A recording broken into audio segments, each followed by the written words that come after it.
Ai, me dá uma satisfação de ver um anime tão bom assim, cara. É tão raro a gente conseguir ter anime nesse nível, sabe? Me deixa emocionado, me deixa feliz, me restaura a fé na humanidade. Eu estava lá, agora há pouco, vendo todo mundo começar a chupar os bagos do Senhor Branquinho. E agora estou vendo um puta de um anime incrível de verdade. Olha que coisa boa, cara. Nossa. Meu Exatamente. Deus. Exatamente. É aquela coisa, né? Se agora tá ruim, a gente sempre pode rever o passado. Nossa, cara. Pois é. Não que ultimamente também não esteja saindo animes bons, cara. Pô, de E fato tem. Mas dá uma satisfação, sabe? Pô, é, que anime não, é incrível, cara. incrível, incrível. É aquela coisa, né? Falando um pouco mais do episódio. A gente tem o nosso vilão, o nosso pai, King Bradley, né? Pra não Uhum. falar outra palavra. Ai. Pra não falar o título que ele recebeu em Kufume. É.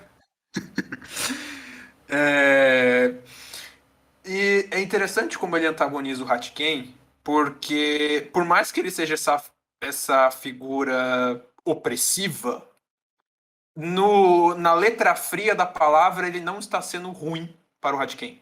É.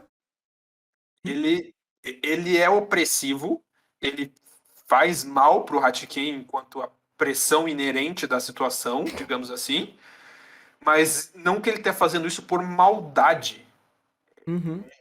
É o jeito é o jeito da educação tradicional japonesa de literalmente essa ultra competição meritocrática dos melhores e consiga as melhores notas, desempenho, etc, etc, etc. Uhum. E isso levado a um jeito racional de personagem que, tipo, beleza, eu quero que meu filho seja melhor, porque dentro dessa sociedade ultra competitiva que a gente vive, Uhum.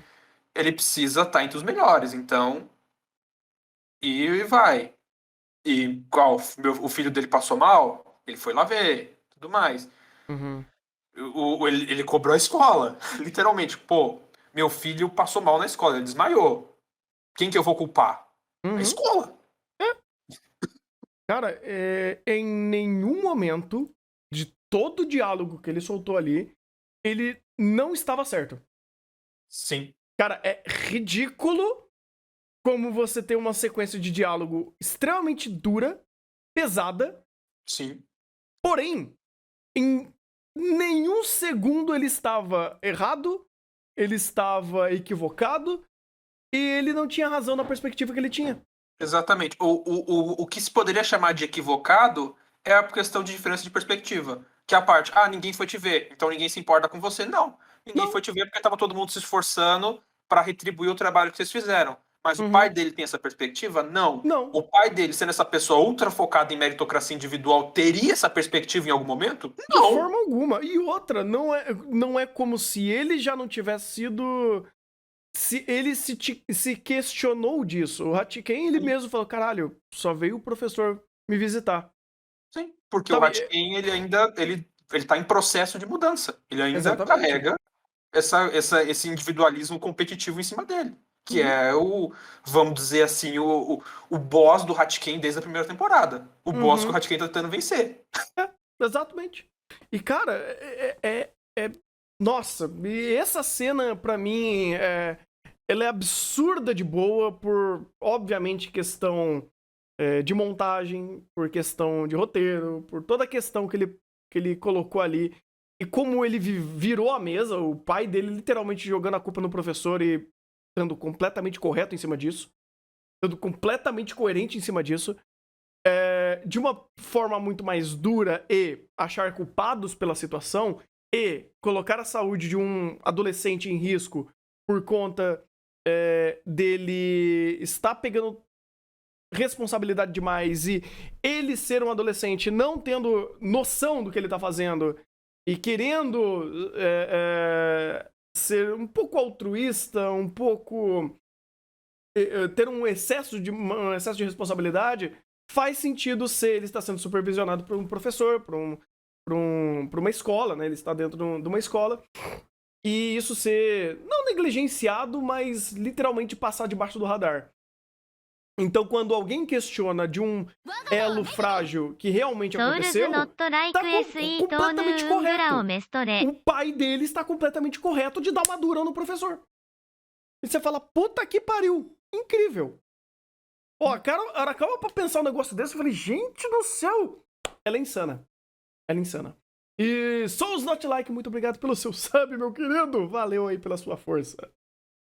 E, nossa. E a segunda parte que isso, sei lá, aí pega um pouco pessoalmente, porque eu sei o que é estar na pele do Hachiken. Eu só posso dizer isso. Eu sei exatamente o que é estar na pele dele. Eu não posso dizer que eu sei exatamente, mas eu consigo me colocar em algumas situações e é foda. Eu sei exatamente o que é isso. Eu sei. Pois é. Pois é. Ai, ai. Vou melhorar ainda a intensidade disso. Eu ainda sei. Ai, meu Cambare, Deus. Thunder, estamos com você. Ai, ai. Cambare. Esse episódio foi um retrato pra mim, um reflexo pra mim. Eu falo, meu Deus do céu, cara. Ai, cara, se o Hachiken chorou ali no final, eu também chorei por. Nossa, por muitas camadas, muitas camadas. Mas é isso, cara. Nossa, que episódio maravilhoso. Nossa. Talvez o episódio que eu mais tenha gostado. De Gnoside. Talvez não o melhor, mas o que eu mais gostei.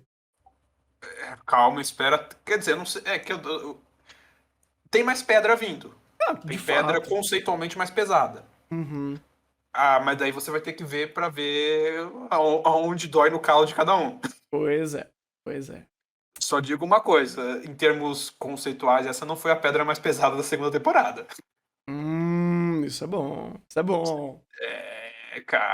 Calma, que tem gente mais na merda que o Hatiken. Ah, não. Com certeza. Com certeza. E é isso. Baita de um episódio maravilhoso, cara. Nossa, Sim. incrível. Incrível. Arakawa não deixa de me surpreender, cara. Que É. escrito, que autora. Que autora. Pois é. Pois é. A E é única isso. coisa que eu critico esse anime não tem a ver com o anime.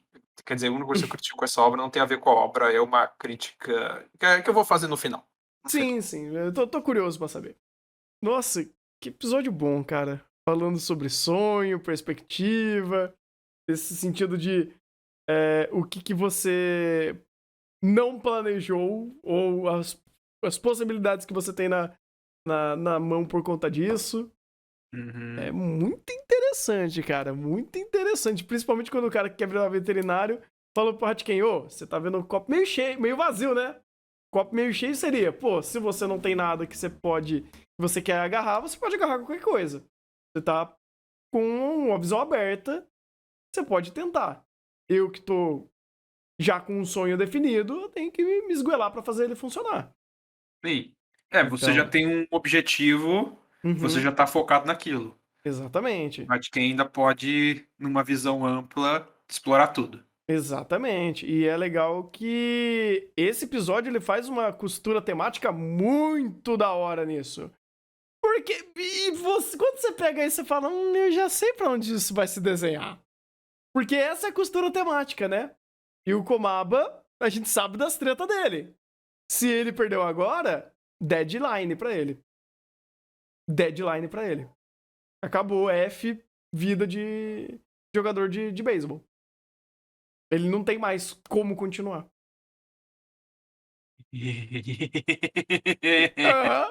Ele não tem mais como continuar. Acabou pra ele. Acabou pra ele. Deadline pra ele. Ou ele profissionaliza, ou deadline. Por quê? Vocês vão entender. Aí eu vou deixar o anime explicar, porque o passo a passo vai ser interessante disso. né? Então, Aí cara, você vai ter que fazer toda a costura também, porque existe outro elemento narrativo que estava na sua frente e você não, talvez não tenha percebido. a Ou fazenda em não. frangalhos da família dele? Sim, Sim, isso sim. E que também seria outra coisa que poderia jogar o deadline pra ele, porque se a fazenda dá algum BO, bye bye carreira de jogador. Porque ele não teria como ajudar a fazenda monetariamente, ele teria que ajudar a fazenda no braço, no exercício. E se ele não chegou à liga profissional que ele tenha recurso pra ajudar a família com dinheiro, ele vai ter que largar tudo e ajudar no braço mesmo. Então, a coisa tava se costurando ali. Era arriscado ainda. Porque era um sim. fator externo que isso iria ocasionar essa situação pra ele. E querendo ou não, na piada do episódio, qual era a piada do beisebol? As vacas. Uhum. Cuidar das vacas, da fazenda de leite. Exatamente. Não dá pra você conciliar o beisebol Beisebol. com o leite. Exatamente. Exatamente. Exatamente. Ah, não, mas aí esse subtexto é inteligente pra caralho. Sim, e é um subtexto real pra caramba. Quem Uhum. conhece um pouco de produção de leite sabe que é isso. Cara. O animal escolhe a hora que ele quer parir. Você tem Uhum. que estar, você tem que estar 24 horas de vigia. Se a É. vaca entrou em trabalho de parto meia-noite, problema seu. Uhum.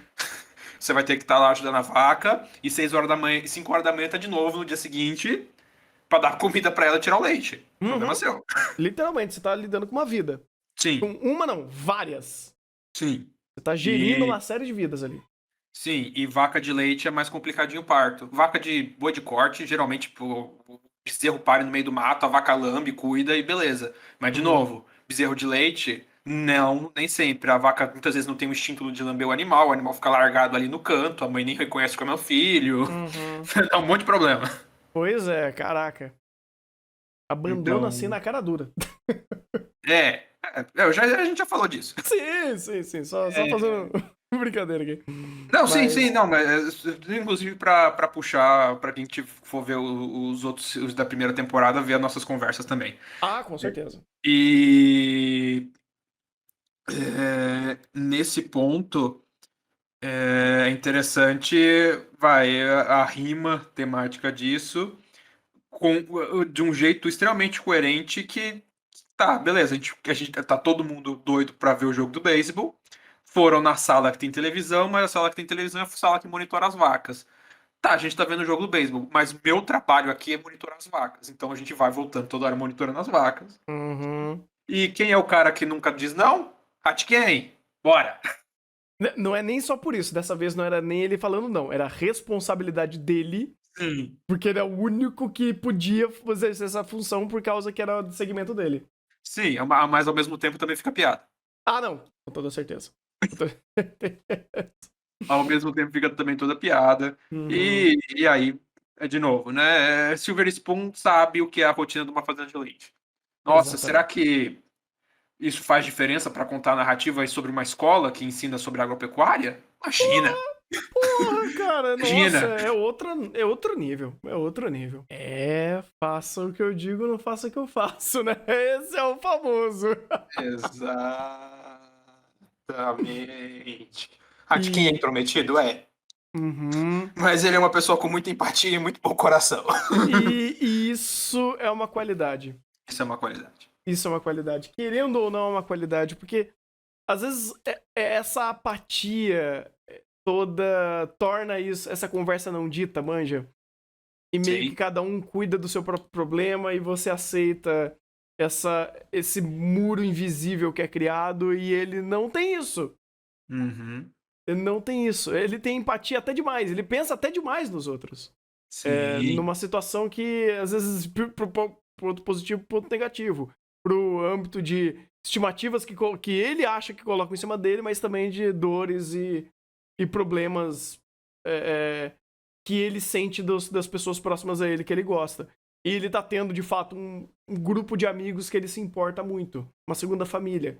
Então ele Sim. tá Na verdade, nesse ele se nível de importa mais do pilha. que a família dele. Ah, com toda certeza. Ele é bem mais, vamos dizer assim, ele tá se abrindo agora. Uhum. Uhum. E ele dizer que ele tá quebrando esse ciclo de de não dizer, né, de aceitação de dor, faz todo sentido. Faz absolutamente todo sentido. Porque ele não aguenta mais ver todo mundo falando, não, é isso aí, acontece, é a vida que segue. Do ponto de vista narrativo, já é uma pedrada desgraçada. Agora, Porra! lembra daquela nossa conversa de horas e horas sobre o contexto de agricultura familiar, do sistema autofágico, do que é o- a, a âncora verde, desse sistema Uhum. de agricultura que ele se autocome e se autodestrói? Lembra de todas Sim, aquelas horas de conversa? sim. Bota o contexto aí. Uhum. Um já foi. Apontou a arma pro próximo. É, que não tá numa situação tão ruim Mas ainda. tá um passo de virar. É, exatamente. E caraca, E, gente, caraca. falando sério agora, essa situação que o anime retratou do Japão, isso é uma situação muito comum na agricultura.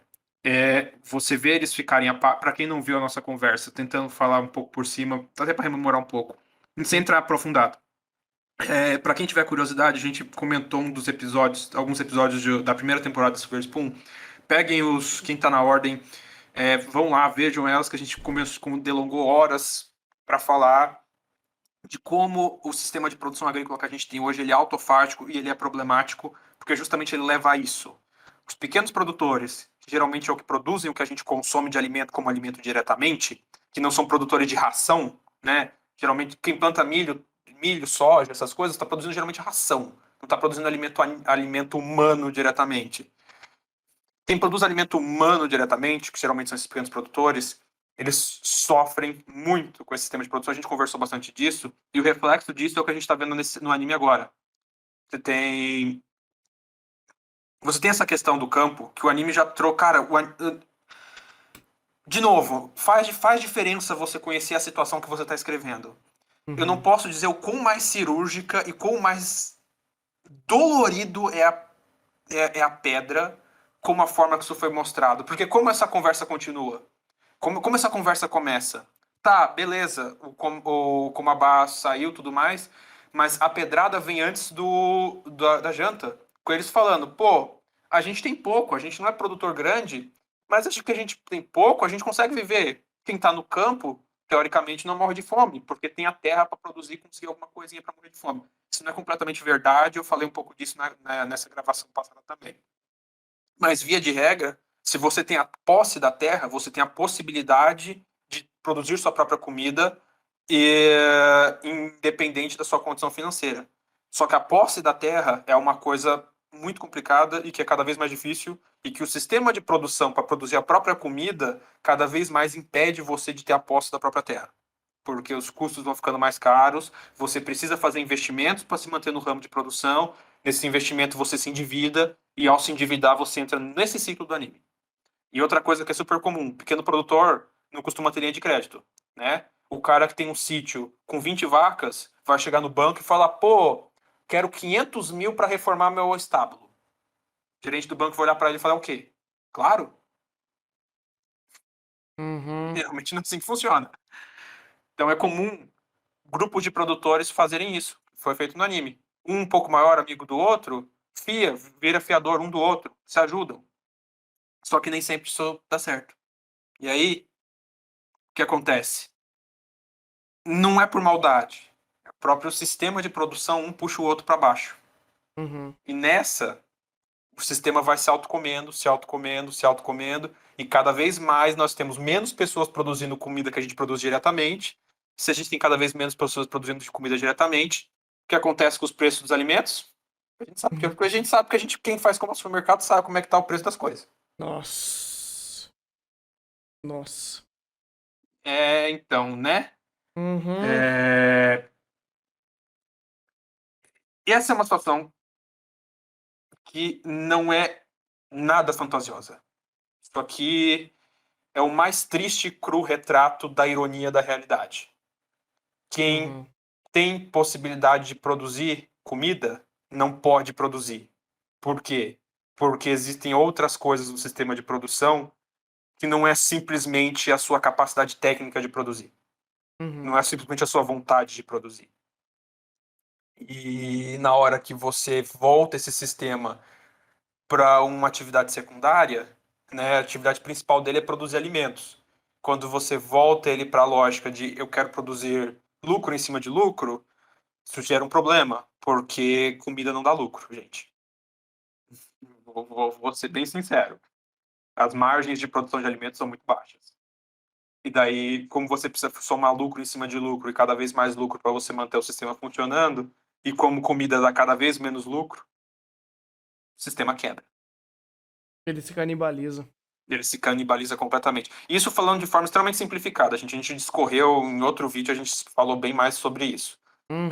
Em outro react, mas eu não vou lembrar o episódio. Cara, Ah, é- gente, vejam os que estão no servidor aí. Vale muito a quando terminar a Gnossage e eu tiver um pouco mais de tempo, eu vou pegar e desmembrar tudo que é de gravação e virar podcasts. Então, em breve isso vai estar no canal, no canal, né? No canal de podcast e também nos agregadores de podcast, né? Vocês podem sem conferir. pressa. Sem É, pressa. sem pressa, sem pressa. É, e é isso, gente. Saibam que essa pedrada do episódio 8 lá é extremamente comum, extremamente real. No Brasil existe um agravante e um bônus Hum, bom, que os poucos subsídios que se tem na agricultura brasileira para pequeno produtor, então um deles é o Plano Safra e o PAA. O que é o Plano Safra? O Plano Safra é uma linha de financiamento a juros baixos que o governo disponibiliza para os produtores rurais. Dentro do Plano Safra, você tem o PRONAF, Programa Nacional de Fomento à Agricultura Familiar. Programa Nacional da Agricultura Familiar, desculpa. uhum. O PRONAF, ele disponibiliza crédito a juros baixos, geralmente 5 a 6% ao ano de juros, para os pequenos produtores. Lembrando que esse juros do Plano Safra é juros simples, não é juros composto. Faz muita diferença no final do dia. Faz Uhum. muita diferença. Porra.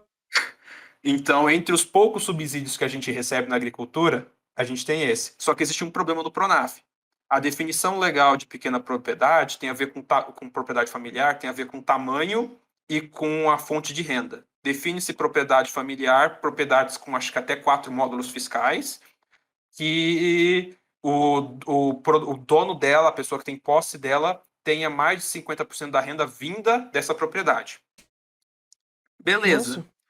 Se eu tenho um latifúndio de 100 módulos fiscais, eu divido ele entre todo mundo da família, no papel, né? Vai no cartório, divide todo mundo, e todo mundo pede plano safra, o que acontece? Você pega o Ah. da agricultura familiar para um latifúndio, o banco vai dar o crédito para quem? Para aquele produtor que dividiu a sua fazenda entre 30 mil parentes, mas que é um produtor gigante de soja, tem tudo equipado, ou para o Zezinho das couves? Mano, os caras fazem até essa gambiarra pra esmagar lucro. Yeah. Puta que pariu! Cyberpunk do céu.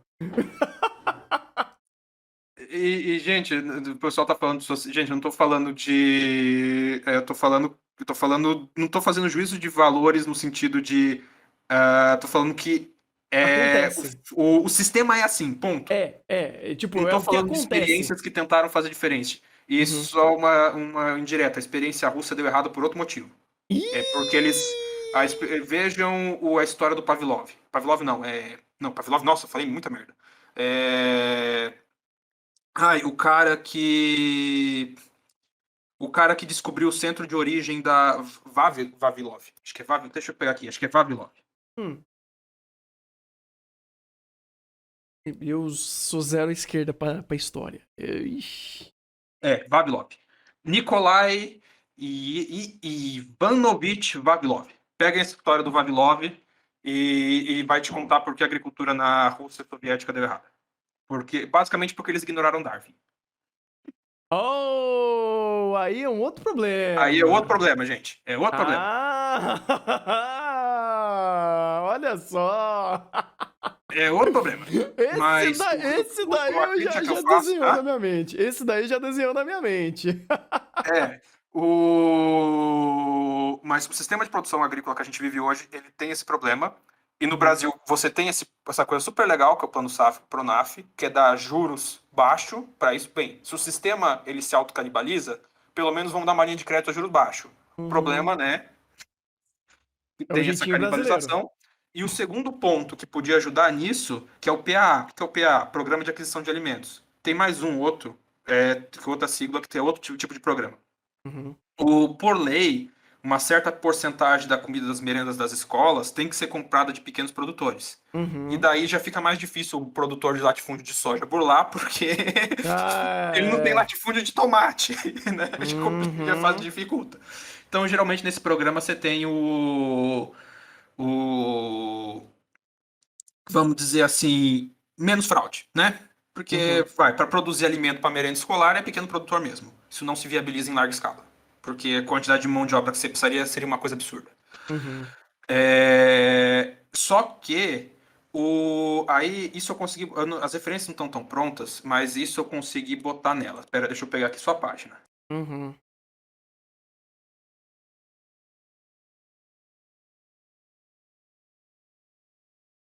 E o PAA, ele é um programa referência, porque ele foi um dos principais responsáveis, não só por garantir sustento do pequeno agricultor, que tinha um contrato com o governo que garantia que, pô, o que eu produzir eu vou vender. O mercado pode fazer cara feia para mim, o mercadinho da esquina do supermercado, para quem eu vendo minhas coisas, pode fazer cara feia para mim, a feira pode dar algum problema, eu não conseguir vender, mas eu vou ter algum lugar para vender. Então eu Uhum. garanto que o que eu planto, eu vendo e eu vendo já com preço pré-estabelecido. Isso foi muito bom para o pequeno produtor, pro planejamento. Além disso, conseguir um contraponto que você garantir que esses alimentos do produtor, geralmente produtor local, vão direto para a merenda, isso melhora a qualidade da merenda escolar. Uhum. Porque não tá vindo batata da casa do caralho. Tá vindo o pepino do seu Zé ali. Entendeu? Tipo, tá vindo o alface do tio dos alface. Então, tipo, você ajuda tanto a economia local a se manter, como você ajuda nutricionalmente a merenda das crianças a ficar mais rica com a produção local de alimentos. Uhum. Só que existe um problema nisso, que é. Cadê? Deixa eu pegar aqui. No site. Nas referências da segunda temporada, arquivo dos episódios 4 ao 11, mais ou menos na página 2, você tem uma evolução dos gastos do Pronaf e do PAA. E eu vou botar na tela do chat da live, do chat do Guia da Semana pro Thunder, para ele ficar mais fácil dele ver. Uhum.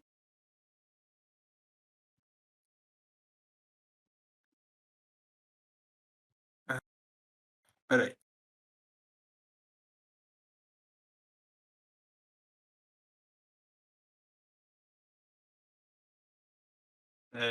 Assim que. Isso. Pro Thunder ficar mais fácil de ver. Uhum. Você vê que é um programa que deu super certo, tal, tem muitas coisas interessantes.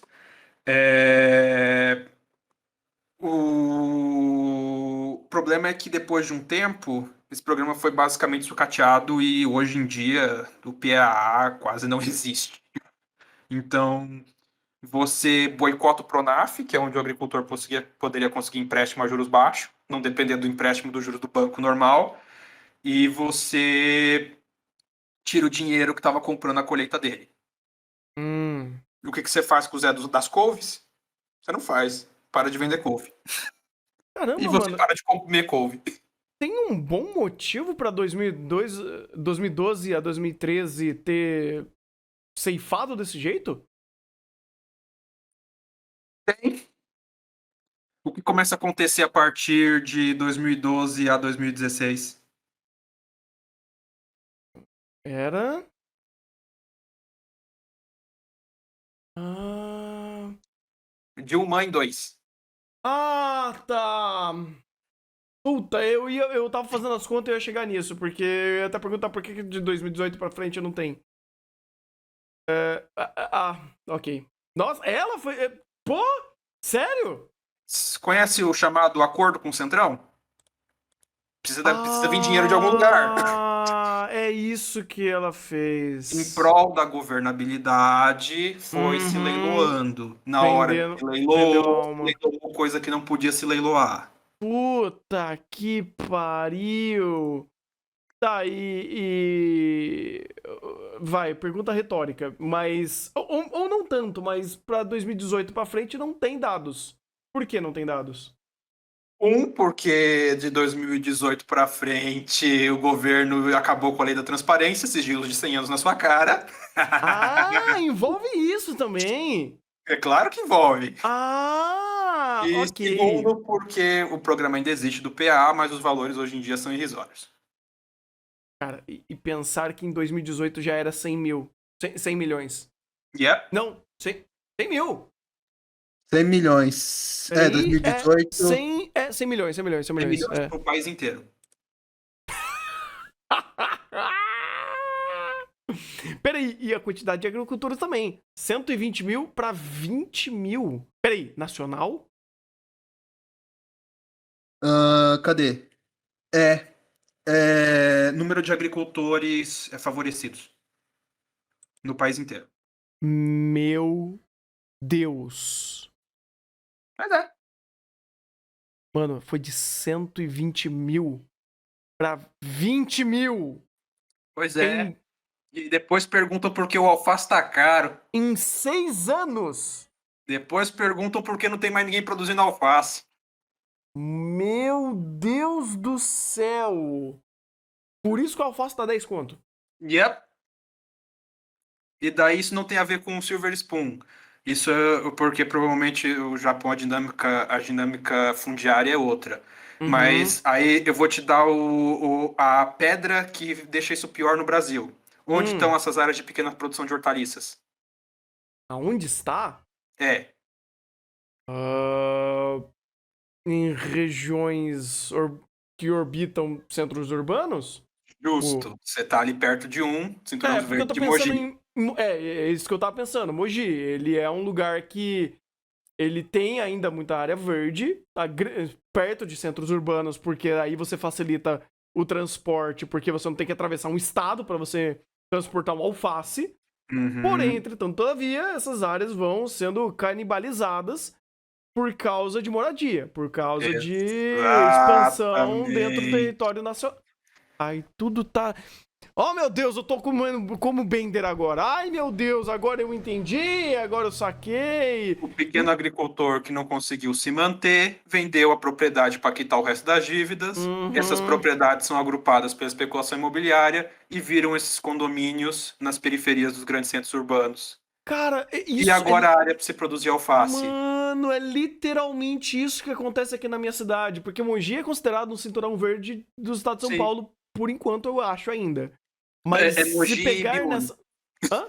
É Mogi e Biúna. A região de Mogi das Cruzes, na Zona Leste, e a região de Ibiúna, Cotia, Caucaia, aqui na Zona Ah, Oeste. sim, sim.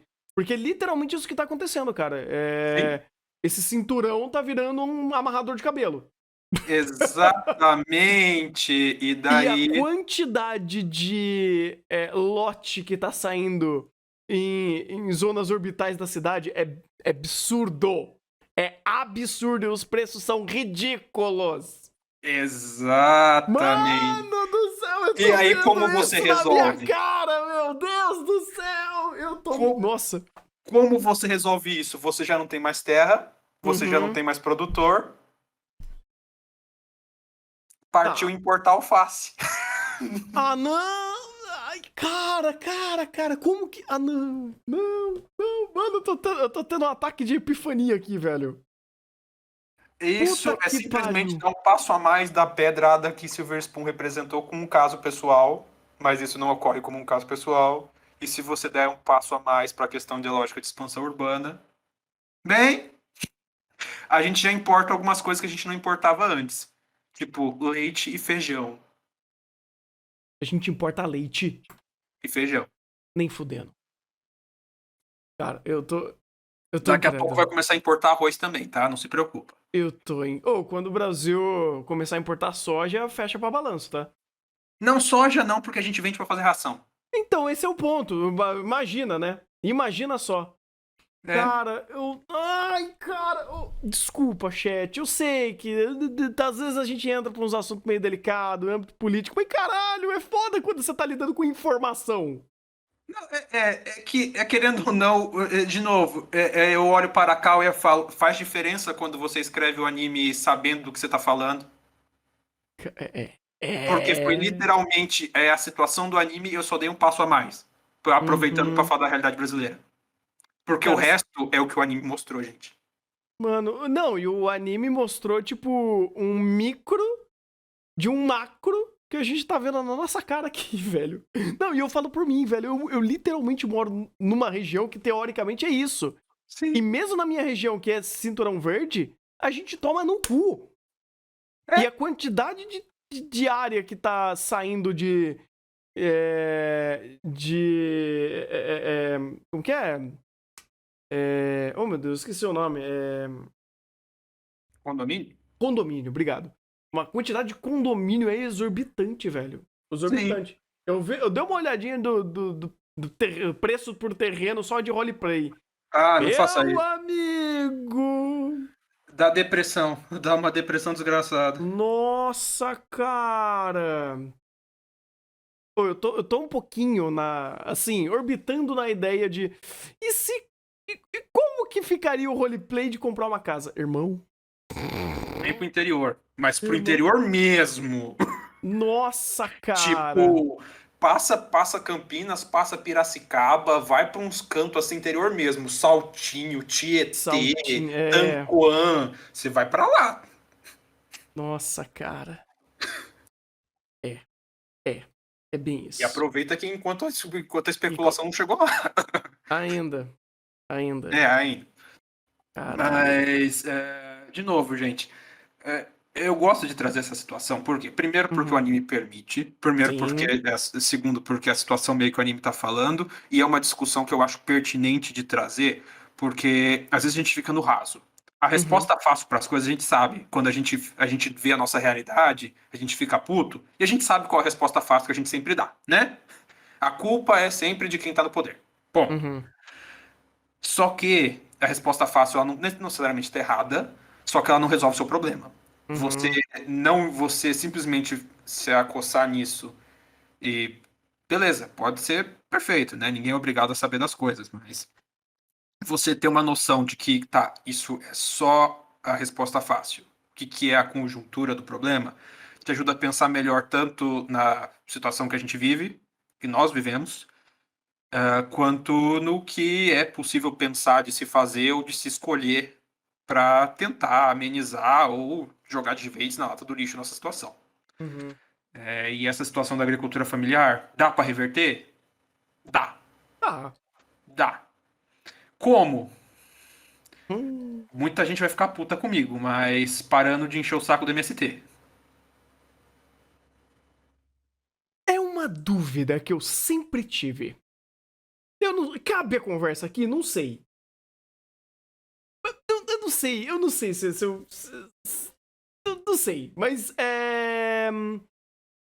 Você já trouxe informações que, tipo, o MST, ele produz uma grande quantidade de arroz aqui no Brasil, né? Sim, ele é o maior produtor de arroz orgânico, acho que da América Latina.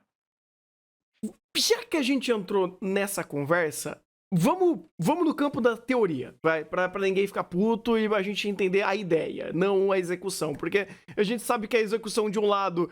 beleza, a gente cria esse tipo de... Não, a execução tem problemas. A realidade certeza. É falha, ponto. Não, ponto.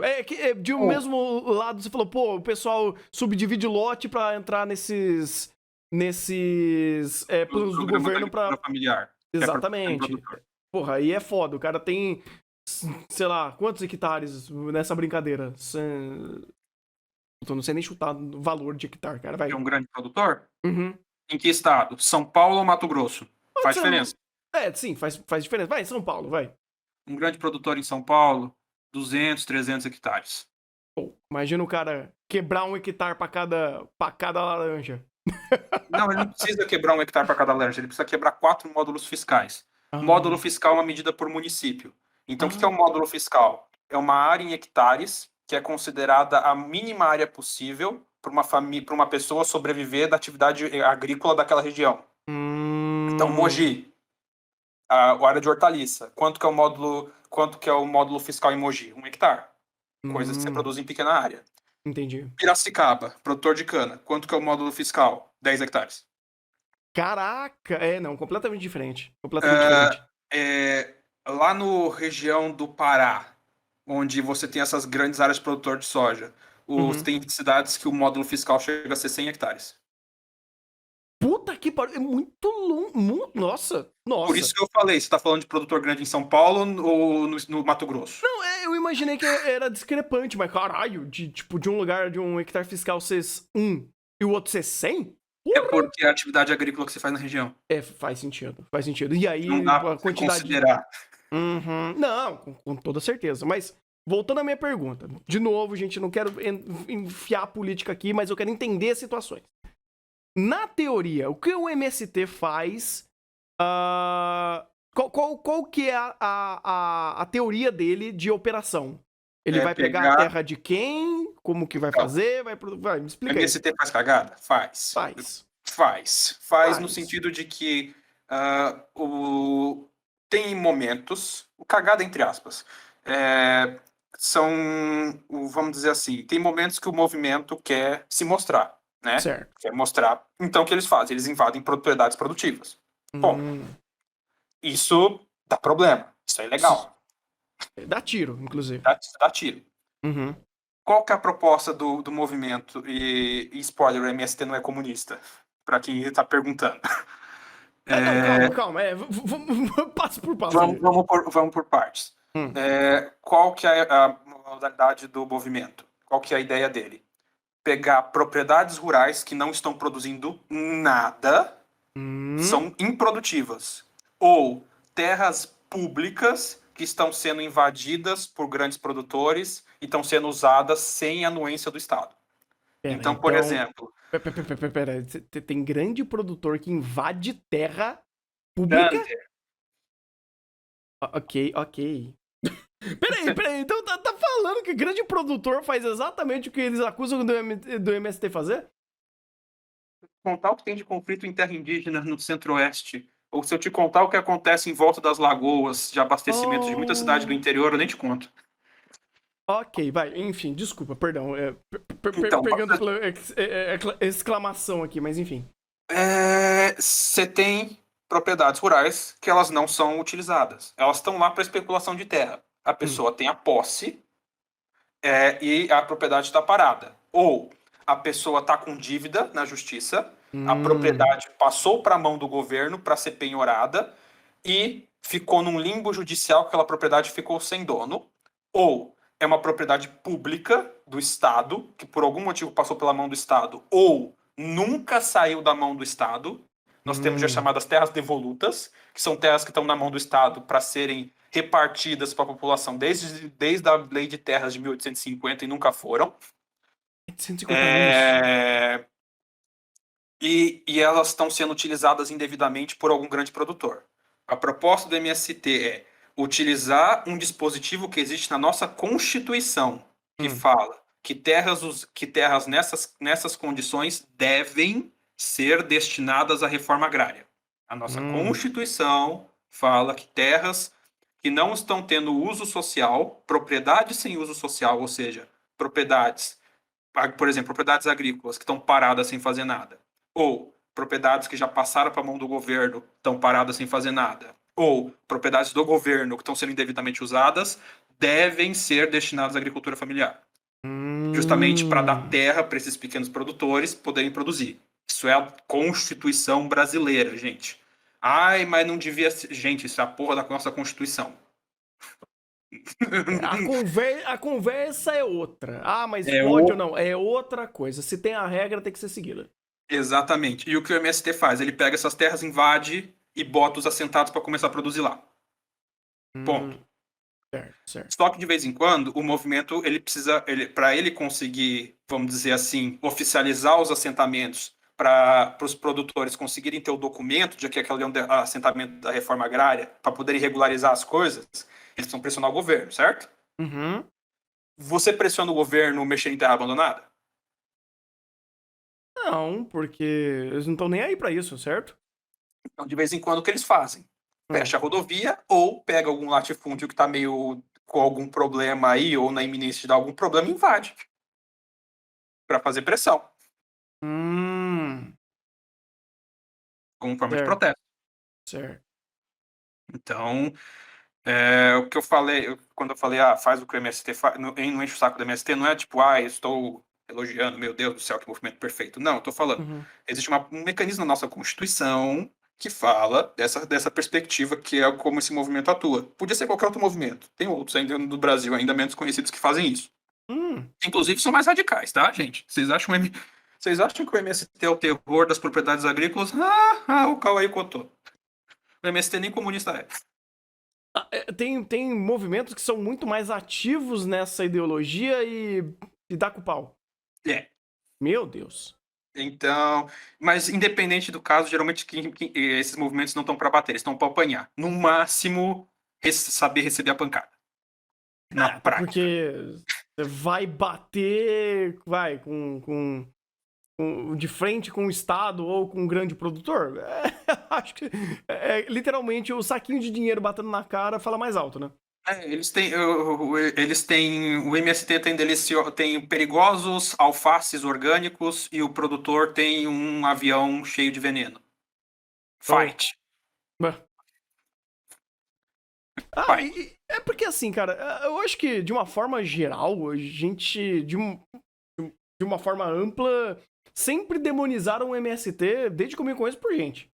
Sim, Né? sim, demonizaram porque, de novo, você mexer com capital de especulação é complicado. E o Uhum. Fred até fez uma pergunta. Essa questão não é uma interpretação equivocada da Constituição? Cara, se fosse uma interpretação equivocada da Constituição, os assentamentos não sairiam baseado nessa lei. Os E, poucos assentamentos que existem saem baseados nessa lei, nessa questão da uhum. Constituição. A Isso é questão é que benéfico, não? Porque, tipo, se eles fazem. Se tem até dados mostrando registros de produção. então, é que a questão é mais complicada, Não, gente. imagino que A seja. questão de terra no Brasil é complicada. Tradicionalmente, terra no Brasil não é para produzir, é para especular. Oh. Então, né, você entra numa questão muito mais profunda em relação a isso. Que, Uhum. inclusive, é o ponto que eu fiquei um pouco chateado com o final do Silver Spoon. Mas daí eu vou, de novo, vou explanar isso mais para frente. Certo. É, Mas, de novo, isso é uma questão muito espinhosa, gente. Vamos dizer assim, isso aqui é a ponta da ponta da ponta do iceberg e tudo mais. E independente do que você acha que deva ser o melhor ou não, a questão da autofagia do nosso sistema de produção de alimentos é uma realidade concreta. É verdade. E, e querendo ou não, a gente vai precisar fazer alguma coisa com isso em relação logo. Nós temos pessoas, mecanismos que já estão se propondo a fazer alguma coisa, independente do viés que você pense sobre eles. Uhum. E nós temos, ou se você não concorda com ele, tem que pensar em novas ideias em relação a isso. A Uhum. questão é que a situação é muito mais complexa, a situação é muito mais delicada, e vamos dizer assim, a gente tem que parar de olhar algumas coisas com certo preconceito e começar a olhar, vamos dizer assim, a gente tem uma realidade que é dura, cruel, fria e potencialmente letal. Se a gente quer viver um pouquinho melhor, a gente tem que reconhecer ela. Então, né? Então, É uma crítica que, meio que pegando um paralelo, foi um exercício de reflexão quando a gente falou de cyberpunk, né? Pô, uhum, aquele futuro distópico onde literalmente o dinheiro fala acima da vida. E hoje em dia a gente não tá tão longe assim e a gente vê um certo horizonte se abrindo por esse caminho. Quando a gente olha, pô, cara, o alface tá 10 conto. A culpa do governo. Porra, calma lá, né? O que levou a isso? E é uma também. coisa. Não, mas é uma Mas, coisa que eu sinceramente tenho dúvida, porque eu cresci aprendendo X. Quando fui. Né, quando fui crescendo, eu aprendi X. Agora que eu sou mais velho, que eu tenho uma barba, que eu tenho minha vida. eu tô aprendendo o Y, sabe? Tô vendo que o X não era bem X, sabe? Aí eu falei, Eu vou corrigir você. Você tirou a conclusão X. Porque você mesmo viu a situação de Mogi, a realidade estava na sua cara. Você simplesmente só não refletiu. Mas você sabia das coisas. Você aprendeu o Y. pois é, mas Talvez esse, só não aplicou as coisas. A esse, realidade está na nossa frente, gente. Infelizmente, sei lá, ninguém é obrigado a ficar refletindo as coisas, a ficar pensando nisso. Uhum. Cara, podem me levar como o que esse maluco tá falando? Deixa quieto. Cara, seu direito. Uhum. Literalmente seu direito. Uhum. Não, mas é que assim, quando eu vejo que as contas batem e vamos dizer assim que a minha forma de pensamento é um pouco mais lógico e menos coração, quando eu vejo que quando não começa a bater, eu falo, pô, peraí, tem alguma coisa errada. Tem coisa estranha aí. Quando eu vejo que esse gráfico eu olho e ele faz sentido e tem todo um contexto que você trouxe pra falar sobre, eu falo, então, né? Eu acho que as coisas estão indo um pouquinho errado e a tendência é piorar. E por quê? Né? E qual é o mecanismo que tá fazendo isso acontecer? E aí, juntando todas essas informações e entendendo o contexto, você fala, a ideia inicial de terra ser especulativa e a terra tá lá pra vender pra você morar, mas você podia estar produzindo, né? Ou pelo menos Podia estar quem fazendo tava. alguma coisa. Hum? Você podia estar fazendo alguma coisa ou deixar alguém fazer alguma coisa. Exatamente. Tipo, que nem você falou, pô, tem terra por âmbito de burocracia, tá no limbo há mais de 180 anos, 170 anos. A lei de terras de 1850, que é as terras devolutas. Então começa a já costurar a coisa da minha cabeça. Eu falo, caralho, mano, realmente, tem terra parada aí, tem gente passando fome. Né? E E daí aí? entra numa coisa, tá? Beleza.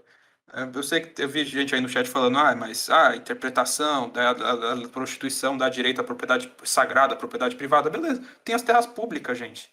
Tem terra que é do governo. E aí eu não E sei o que o governo tá fazendo, né? tem terra pro governo. E o governo deixa o vizinho da terra pegar a terra dele e plantar soja e Porque vender assim, a soja. é Mas o que. cara que quer plantar alface não pode fazer isso. Você fala, ok, os É, dois estão errados? Beleza, é um ponto de vista, os dois estão errados. Mas se um exato. tá certo e o outro tá errado, aí o negócio já tá diferente. Você pode, Geralmente, quem tá errado é quem tem menos dinheiro. geralmente, quem tem menos dinheiro. E, gente, não achem que essa ideia de grande produtor invadindo terra pública para produzir é raridade. Acontece muito. Cara, o que tem de região em volta de represa no interior do Uhum. estado, que foi invadido por usina de cana, terra pública, em volta de represa pública, que foi invadido por usina de cana para plantar cana, não está escrito. E outra, o ciclo é muito mais complexo e eu só tô vendo de longe. Você deve. Cara, você tem muito mais conhecimento nessa área porque literalmente você vive isso. Né? Não, Ah, eu tenho a formação básica nisso. Minha vivência é microbiologia. não. Tô falando que as áreas que você orbitam são muito próximas a essas, né? Sim. Então, quando você tem um entendimento maior disso, você fala, pô, legal. Aí você pega algumas coisas por cima, por situações de realidade, e a primeira é, pô, mexer com alimento não dá tanto dinheiro. Não dá tanto retorno. Depende muito do que você está fazendo, porque tem alimentos e alimentos. Tem. Pô, se a Coisa que alface vende desse por dando escala. dinheiro, o pessoal não tava desmatando pra plantar soja. Tava desmatando pra plantar alface. E E a não se gente desmata para plantar soja. tem essa também. Outra coisa, outra coisa. É outro. Ih, rapaz, então tem Essa é outras. outra conversa, gente. Um dia a gente Outro. conversa disso. Um dia um anime traz isso. Sim, sim. Mas, enfim, voltando à ideia. Pô, se alface desse dinheiro, o pessoal tava plantando alface, não tava plantando soja. Estão Exatamente. plantando soja porque tem alguma coisa envolvida nisso. A gente sabe que grandes empresas funcionam com lucro, não funciona com caridade, com Filantropia. empatia. Não funciona. E aí, pô, legal, os caras precisam de dinheiro. Existem subsídios, existem formas deles ganharem dinheiro em cima disso tudo. Como que é a questão a questão monetária de mercado nisso, aí é outros 500. Os caras fazem essas divisões de terra para chegar e entrar em planos de governo porque eles são malvados e querem comprar mais um iate por mês? Talvez. Talvez. Ou não. Demais. Por isso que eu tô falando. Ou não. Porque às vezes eles estão fazendo isso porque até para eles ou para médios produtores a conta não fecha. Então, de novo, gente, a situação é. Não encarem isso que a gente está falando com mequeísmo de meu Deus, vamos levantar a bandeira vermelha. Não, Não, pelo amor de gente, Deus. calma. Pelo amor de Deus. Calma. Existem 30 bilhões de tons de cinza nesse mundo que não é só preto e branco, tem milhares de cores, profundidade e uma série de outras características. Calma. Não, caralho. por isso que eu digo, pô, quando alguém faz esse jeitinho pra conseguir entrar em determinados planos pra ter uma flexibilidade maior dos gastos, né, ou dos custos, eu também entendo. Eu também entendo que a conta chega até pra quem não é bilionário. Sabe? Tem gente que. Tem empresa que, cara, o bagulho é forte. O bagulho é forte. E o tombo é muito grande. Tem gente com empresa grande que acaba capotando. E aí é você ter a briga de foice no escuro do que é o capitalismo. Ponto. Sabe? É isso. E tá certo ou tá errado, ou fazendo juízo de valor de forma alguma. Eu quero entender. Eu quero ser elucidado sobre tudo isso, porque às vezes eu falo, pô, peraí, vamos lá, reseta e vamos começar do começo. Deixa eu entender isso daqui, independente de amarras e preconceitos. Eu quero entender, eu quero saber as informações. E pelo menos é uma forma que eu lido com isso, porque eu sei que eu não sei tudo, eu sei que as coisas são muito mais complexas do que são, do que parecem ser, e muitas das vezes pouca gente tá certa quando começa a defender lado demais, ou quando você começa a ver estardalhaço demais. Então, já que a gente tá aqui... Começa a ver muita histeria, alguma coisa tá errada. Exatamente. Então, pô, beleza, vamos ver números. Eu gosto de ver número. Número é legal. A materialidade é sempre interessante. E sem o negócio do extremo centro também, porque no extremo centro você também não vai para lugar nenhum, né? Tem coisas que são antagônicas, não dá pra ver. Não, é um pouco de tudo. Não, pois é. Por isso que eu, particularmente, quando entro nesses assuntos, eu gosto de perguntar, eu gosto de questionar, e às vezes entrar em assunto delicado, porque sim, eu quero saber, eu quero conhecer, eu quero entender, a grosso modo, algumas coisas, porque é interessante, cara. Eu, acima de tudo, essas coisas malucas que a gente fica aqui horas e horas e horas conversando, é culpa minha. Mas eu acho produtivo, porque também é um jeito de, é um conhecimento que eu tenho, que eu acho, que eu até agradeço o espaço para tá aqui a reflexão do dia. Pode ser a tortura para uns, pode ser a depressão para outros, mas eu espero que agregue, espero que ajude, porque, querendo ou não, sozinho a gente não faz nada. Sim. Então, se pelo menos eu ajudei mais um, já a conta já ajuda. A conta já melhora e informação é sempre útil, principalmente quando a informação vem de comida. Você é livre para tirar as conclusões do que você quiser das informações. Você é livre, inclusive, para depois, quando isso aqui talvez virar um podcast, postar os comentários falando: Maurício, você esqueceu desse ponto, tá aqui uma referência legal para você colocar. Eu vejo, eu dou uma olhada e complemento, porque, cara, de novo, esse assunto é super complexo, gente.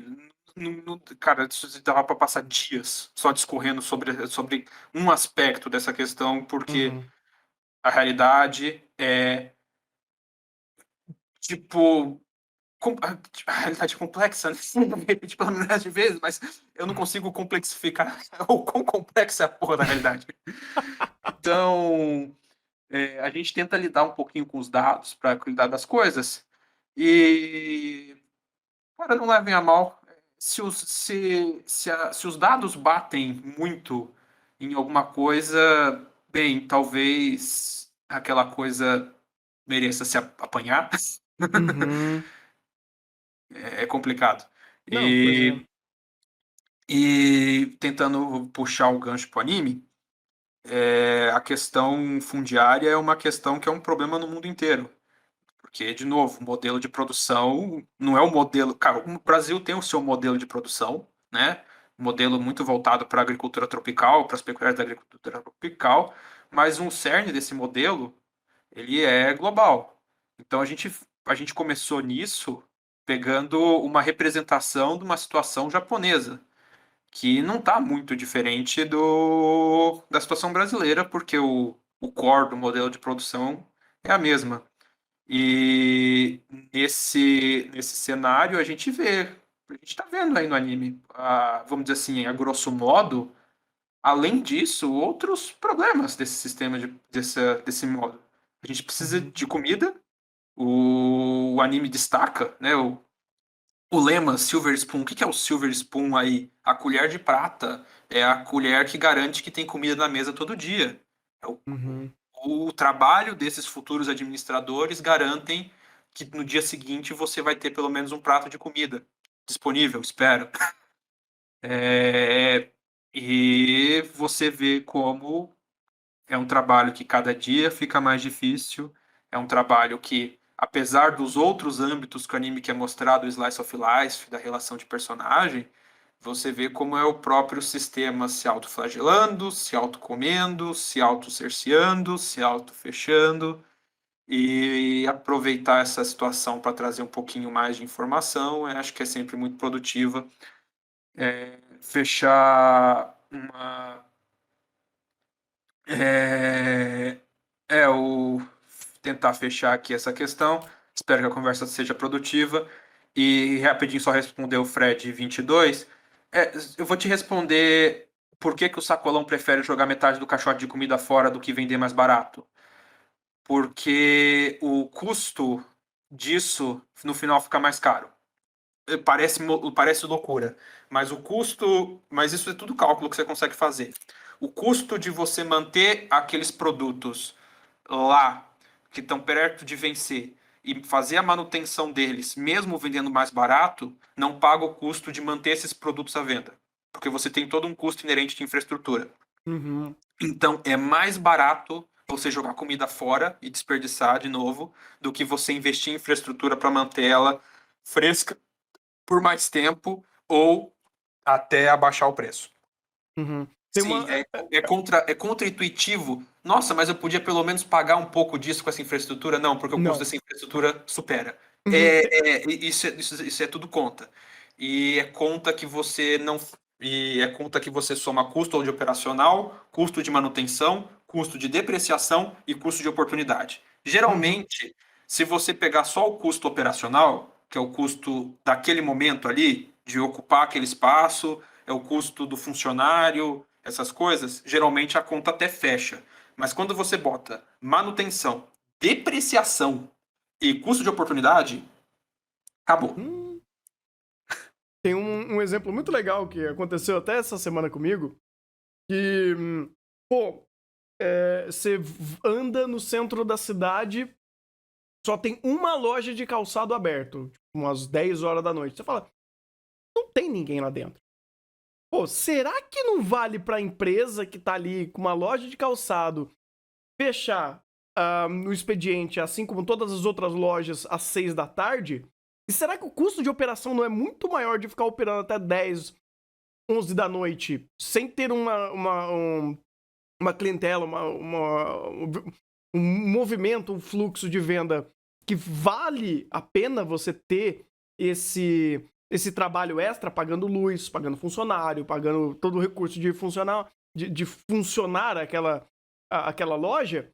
E é uma coisa que eu falei, pô, obviamente eu não vou ter esses dados, mas é uma reflexão interessante. Você fala, pô, mas será que vale a pena? Porque tem coisa que custa dinheiro por existir, É, por estar ali, sabe? E aquilo já, já dá gasto, né? Então, como você minimiza, nivela, né, anula ou lucra em cima desse gasto?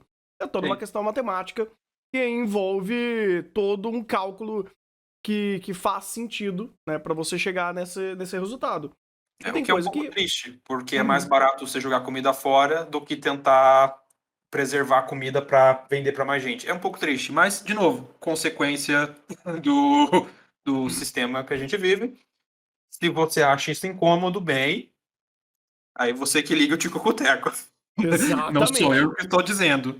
Se você Uhum. acha isso normal, então beleza. Não tem... Faça o que você quiser com essa informação, mas saiba dessa informação da forma correta.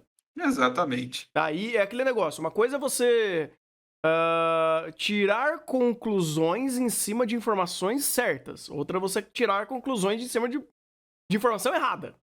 Né? Uhum. A ideia é tentar chegar na informação certa. O que você faz com ela e depois a gente conversa. Mas a ideia é tentar descobrir a verdade, por mais, às vezes, triste que possa ser. Mas às vezes é bom a gente ficar sabendo do abismo Eu logo à sempre frente do que cantando como se tivesse tudo um campo de flores. Eu prefiro. Sinceramente, eu sempre prefiro saber a verdade nua e crua. Ter um pouquinho de sangue de barata mesmo, porque, cara, não tem o que fazer. Sério, pra muita coisa da minha vida eu prefiro falar, manda a verdade, joga real, porque a partir disso eu vou descobrir o que eu vou fazer. Primeiro eu preciso saber qual é a real. Depois a gente vê o que faz.